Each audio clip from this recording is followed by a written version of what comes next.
नमस्कार, आदाब, सत श्री अकाल, गुड इवनिंग। मैं doctor Brajesh Singh, insight with Brajesh मेरा पेज है। मैं उसके माध्यम से आम नागरिकों और भारतीय संवैधानिक पद पर बैठे हुए उन सब से एक आग्रह करना चाहूँगा कि अभी जो हाल फिलहाल जो बिहार के माननीय मुख्यमंत्री नीतीश कुमार जी के बारे में जो एक हिजाब को हटाने की जो जिस तरीके का एक पॉलिटिक्स की तरह इसको लेकर के चला गया, बड़ा आहत हूँ, तकलीफ़ में हूँ। इसलिए मैं अपना सोचा कि आप लोगों के सामने आऊँ। हालांकि मेरा पेज का उद्देश्य कुछ और है। मैं राजनीतिक दृष्टिकोण से या पॉलिटिक्स के दृष्टिकोण से या पॉलिटिक्स ही सिर्फ करने के लिए मेरा पेज नहीं बनाया हुआ है। लेकिन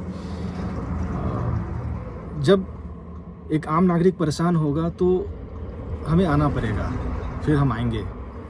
तो मेरा ये कहना है कि एक बार तो नीतीश जी का उम्र का ख्याल कर लेते यार, कुछ भी पॉलिटिक्स करने से पहले। यार वो पिता तुल्य हैं, उनका बेटा को देखा है आपने?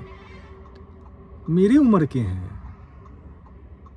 पिता तुल्य हैं वो इतना दिनों से बिहार के मुख्यमंत्री हैं। 20 साल तो हो गया, लंबा अनुभव है। वो जो आदमी आपके घर में अगर 10 साल रह लेता है, वो भी अपने उस घर का किराएदार भी उस घर का एक परिवार का हिस्सा बन जाता है। अगर आप किराएदार रखते हैं तो वो तो बिहार के मुख्यमंत्री हैं। वो तो उनके लिए तो पूरा बिहार ही उनका एक बच्चा औलाद की तरह है। इतने दिनों से उन्होंने सेवा किया है बिहार का।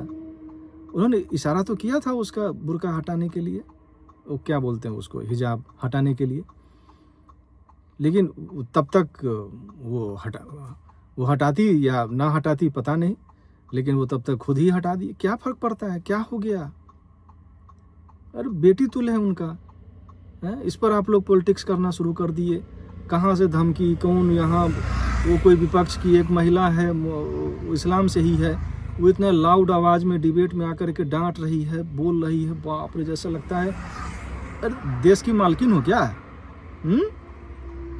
आप ही देश की मालकिन हो, सिर्फ और लोग नहीं है इंडिया में। भारत का संविधान है, संवैधानिक रूप से चलिए। सरकारी नौकरी आप करने जा रहे हैं तो सरकारी नौकरी अगर आप करने जा रहे हैं तो धर्म के हिसाब से तो नहीं चलेगा। हमारे हिंदू धर्म में भी तो बहू बेटियां घूंघट करती थी। कहाँ घूंघट है बताओ? हम अगर अपनी बहू बेटियों को घर से बाहर काम करने के लिए निकालेंगे तो धार्मिक